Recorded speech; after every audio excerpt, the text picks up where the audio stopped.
नमस्कार दोस्तों, मैं महावीर सिंह रमन आज आपके साथ फिर से एक बार दोबारा आपके बीच में हूँ। और जैसे कि हमारा प्रयास रहता है कि गढ़वाल की जो धरोहरें हैं, आध्यात्मिक धरोहरें हैं या सामाजिक धरोहरें हैं, उनसे हम आपको रूबरू करवाते हैं। जैसे हमने पीछे आपको जो है कर्णाश्रम की पूरी कहानी बताई थी, कर्ण ऋषि के बारे में पूरी जानकारी दी थी।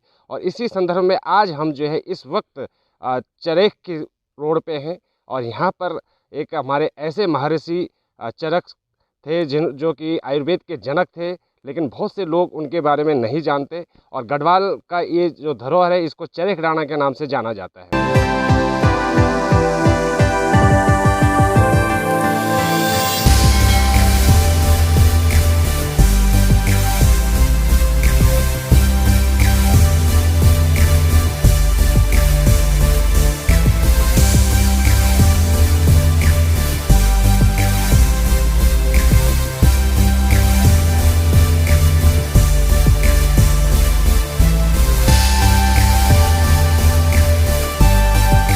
पहुंच चुके हैं इस समय चरक डांडा में, जो कि यहाँ से जो मेन तपस्थली है महर्षि चरक की, वो अभी 2 किलोमीटर आगे है। और दोस्तों ये देखिए, आप वीडियो देख रहे हैं, आप देखो यहाँ पर कि किस तरह से खूबसूरती है, किस तरह का यहाँ पर नज़ारा है, ये आपको देखने को मिलेगा। और मेरा साथ साथ जो आप बाहर से आने वाले पर्यटक हैं, उनसे निवेदन है कि आप जब भी ऐसी गढ़वाल की ऐतिहासिक धरोहरों पर आए, पर्यटन स्थल पर आए, तो आप एक चीज़ बहुत बेहतरीन तरीके से ध्यान रखें कि यहाँ पर किसी भी तरह से जो पॉल्यूशन है या जो गंदगी है उसे फैलाने से बचें। प्लास्टिक या पॉलीथीन जो आप पैकिंग में लेके आते हैं, उसको आप अपने साथ ही ले जाएं या उसको किसी तरह से इस तरह डिस्ट्रॉय करें ताकि वो यहाँ पर गंदगी ना हो। तो अभी आप चलिए, अब आपको ले चलते हैं चरक डांडा, जो कि महर्षि चरक की तपोस्थली है। यहाँ से 2 किलोमीटर आगे है। आइए चलते हैं।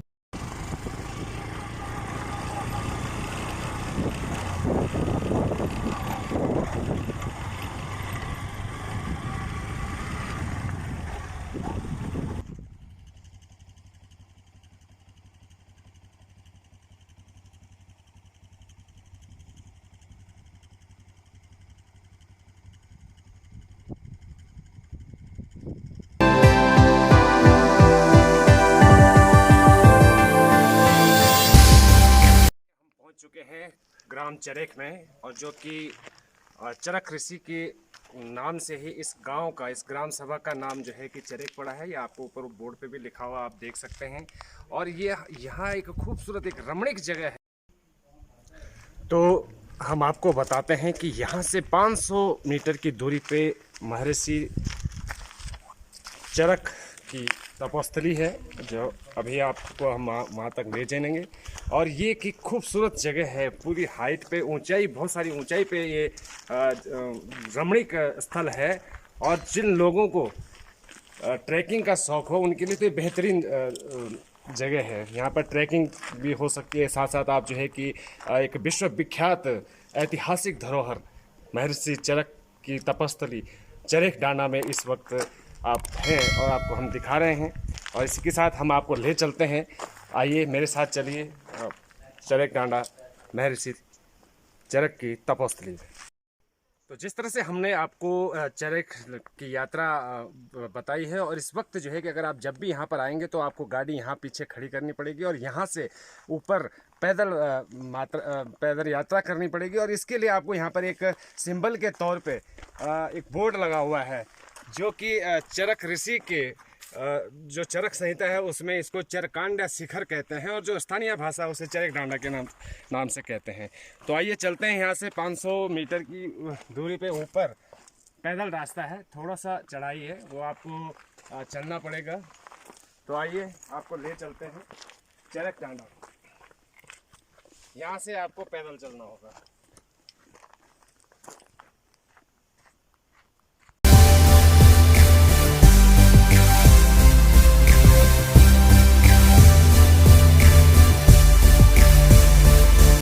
बताया आपको कि यहाँ से पद यात्रा ऊपर को है, तो यहाँ पर एक सिंबल, एक प्रतीकात्मक रूप में जो है कि महर्षि चरक ऋषि की जो है कि यहाँ पर ये बनाया गया है। आप देख सकते हैं, शुरुआत यहाँ से होती है। इस प्रतीकात्मक मूर्ति के सामने ये महर्षि चरक की तो यहाँ पर एक प्रतीकात्मक छोटा सा उनकी महर्षि चरक की मूर्ति और मंदिर यहाँ पर बनाया गया है, जो आप तपस्थली पे जाने से पहले यहाँ पर आप दर्शन करेंगे उनकी इस मूर्ति का। ये एक ऐतिहासिक जो धरोहर है उसकी शुरुआत यहाँ से हो चुकी है। महर्षि चरक का एक मंदिर प्रतीकात्मक यहाँ पर आपको दिखाई दे रहा है। यहाँ से चारों दिशाओं में आपको एक रमणीक जो है कि दृश्य देखने को मिलेगा। और उसके बाद हम ऊपर पहुँचेंगे, जो असली तपस्थली है महर्षि चरक की, वहाँ आपको ले चलते हैं।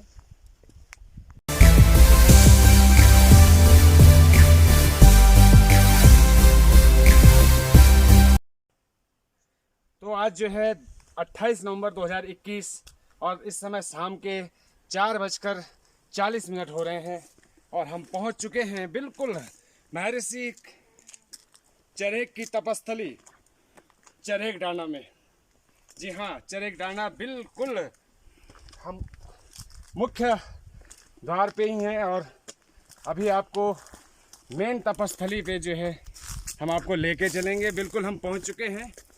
कोई इतनी हाइट पे यहाँ पर ये तपस्थली है।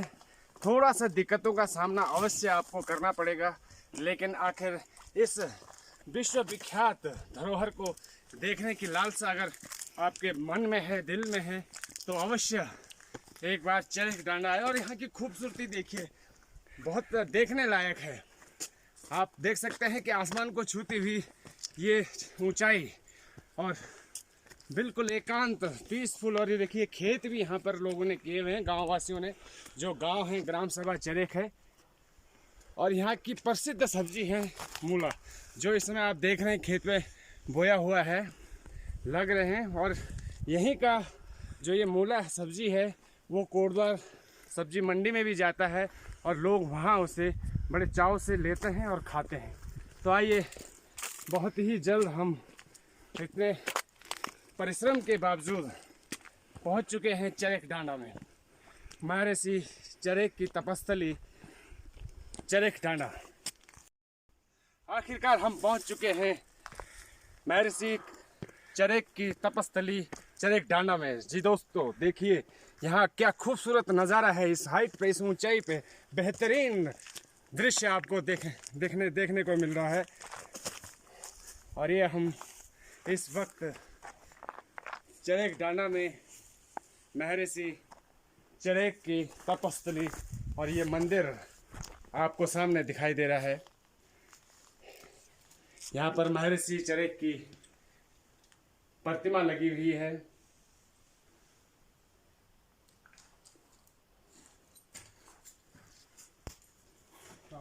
ये मंदिर है और इसी के साथ यहाँ की एक खासियत और है। कहा जाता है कि महर्षि चरक ने, ये सामने आपको पेड़ दिख रहा है, ये गढ़वाली में इस पेड़ को बांज का पेड़ कहते हैं। और इस पेड़ की उम्र लगभग 5000 वर्ष बताई जाती है। और कहा जाता है कि महर्षि चरक ने इसी पेड़ के नीचे तपस्या की थी।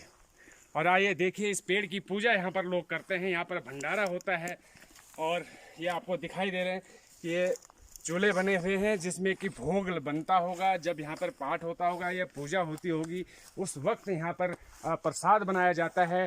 तो दोस्तों, ये रही वो तपस्थली जिसका हम आपको लगातार जिक्र करते आ रहे हैं कि ये हिंदुस्तान का ही नहीं, पूरे विश्व का विश्व विख्यात एक स्थली है, एक धरोहर है। और हम चाहते हैं कहीं ना कहीं इस धरोहर को का संरक्षण के लिए हमारे राजनीतिक लोगों को भी इस पे ध्यान देना चाहिए और इसका सौंदर्यीकरण, इस पे और ज़्यादा इसका विकास हो, ताकि ये पर्यटन स्थल के रूप में विख्यात हो।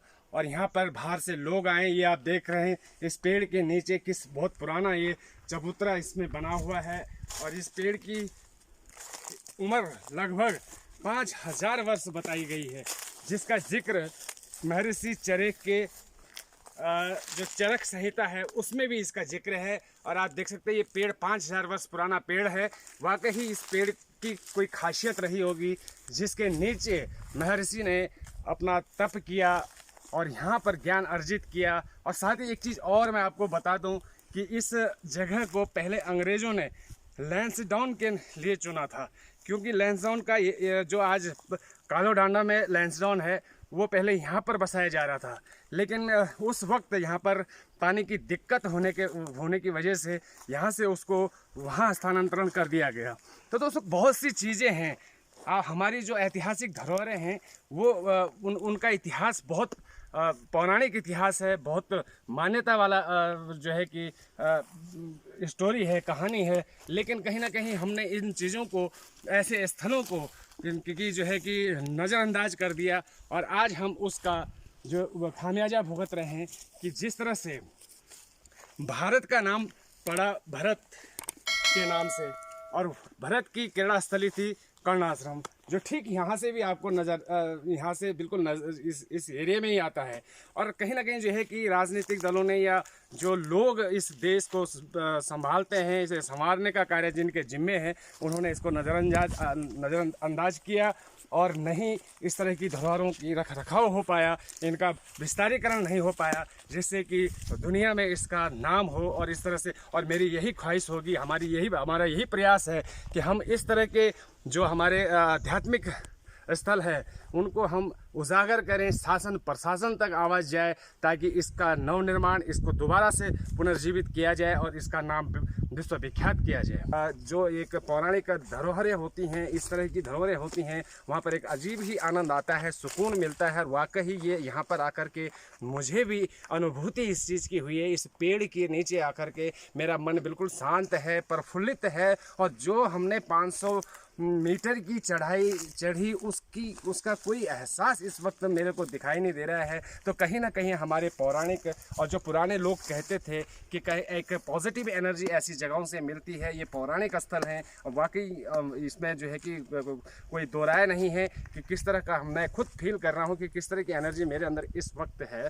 तो मेरा यही जो है कि अपने सरकारों से, चाहे वो राज्य सरकार हो चाहे केंद्र सरकार हो, उनसे यही निवेदन है कि जो हमारी इस तरह की धरोहरें हैं उनको उजागर करें, विश्व विख्यात करें। उसके लिए आपको थोड़ा सा इस ओर आना पड़ेगा, यहाँ की भौगोलिक परिस्थिति देखनी पड़ेगी, और उसके हिसाब से यहाँ पर पर्यटन के तौर पे इसको स्थापित करना होगा। और जिससे दो फायदे होंगे, एक तो पर्यटन स्थल बनेगा, राजस्व आपको मिलेगा, दूसरा जो क्षेत्रीय लोग हैं, युवा हैं, उनको कहीं ना कहीं एक रोज़गार का मुकाम मिलेगा, एक मुहैया उनको कराया जाएगा, और आपका भी नाम होगा। और साथ ही साथ हमारे इस जो विश्व विख्यात होंगे तो आपका अपने क्षेत्र का। और मैं आपको बता दूं कि हम इस वक्त उत्तराखंड के जिला पौड़ी के अंतर्गत ग्राम चरख और चरख डांडा में हैं, जहां की महर्षि चरक की जो है तपस्थली में हमने आपको दिखाई है। और महर्षि चरक जो है कि आप जानते हैं कि आयुर्वेद के जनक थे, जो पूरे विश्व में पहला एक ऐसा व्यक्ति, ऐसे महर्षि हुए हैं जिन्होंने कि आयुर्वेद की जानकारी दी, आयुर्वेद का ज्ञान दिया, दुनिया को ज्ञान दिया, सिर्फ भारत को ही नहीं बल्कि पूरे विश्व को उन्होंने आयुर्वेद का ज्ञान दिया। और मैं यही चाहता हूं कि इस ज्ञान देने वाले इस तरह के महर्षि और महान विद्वान और महान हस्ती को जो है विश्व विख्यात के लिए करना आवश्यक है। और अब मैं आपसे हम चाहता हूं कि आप हमारी इस वीडियो को देखें। अगर आपको वीडियो अच्छी लगे तो लाइक अवश्य करें, और साथ ही साथ अपने दोस्तों में, रिश्तेदारों तक इसको पहुंचाने की कृपा करें। तो दोस्तों इसी तरह की और आगे भी हम जो है कि विश्व जो अपने ऐतिहासिक धरोहरें हैं उनके बारे में अवगत कराते रहेंगे। अभी हमने पहले आपको कर्णाश्रम के बारे में स्टोरी बताई थी, और उसके बाद आज दूसरा स्थान जो है कि आपको चरख यानी महर्षि चरक की तपस्थली का भी आज हमने आपको यात्रा कराई। जितनी जानकारी हमको थी हमने आपको बताने का प्रयास किया, और आपको साथ ही साथ ये भी अनुरोध किया है कि आप आइए, ऐसी जगहों पर आइए और आकर के आनंदित होइए, देखिए कि हमारी गढ़वाल में किस तरह की धरोहरें हैं और क्या क्या यहाँ की परंपराएं, किस तरह से पौराणिक धरोहरें यहाँ पर है। इसीलिए इसको देवभूमि कहा जाता है। और ऐसे ही यहाँ पर बहुत से ऋषि मुनि हुए हैं जिन्होंने अपने अपने क्षेत्र में पूरे विश्व को कुछ ना कुछ अर्जित करने को दिया है। तो दोस्तों इस वीडियो को लाइक करें, शेयर करें, और इसी के साथ मैं आपसे इजाज़त चाहूँगा। अगर आपको हमारी ये कोशिश पसंद आए तो इसे लाइक करें, शेयर करें, और साथ ही साथ जो है कि हमारे मित्र न्यूज़ उत्तरांचल से और गढ़ आवाज़ उत्तराखंड को के यूट्यूब चैनल को सब्सक्राइब करें। साथ ही फेसबुक पेज को भी आप लाइक कर सकते हैं। उसके आगे भी हम ऐसी धरोहरों के बारे में आपको अवगत कराएंगे, आपको यात्रा पे ले जाएंगे, और इसके लिए आपका भी सहयोग चाहिए कि आप इस वीडियो को ज़्यादा से ज़्यादा लाइक और शेयर करें, ताकि आपके जिन लोगों को मालूम नहीं है उन लोगों को भी इस चीज़ के बारे में जानकारी होगी, और इसमें आपका यही योगदान चाहिए। इसी के साथ हमारे मित्र न्यूज़ उत्तरांचल से संजीव रावत और मैं महावीर सिंह रमन गढ़ावा से, दोनों की ओर से आपका बहुत बहुत धन्यवाद।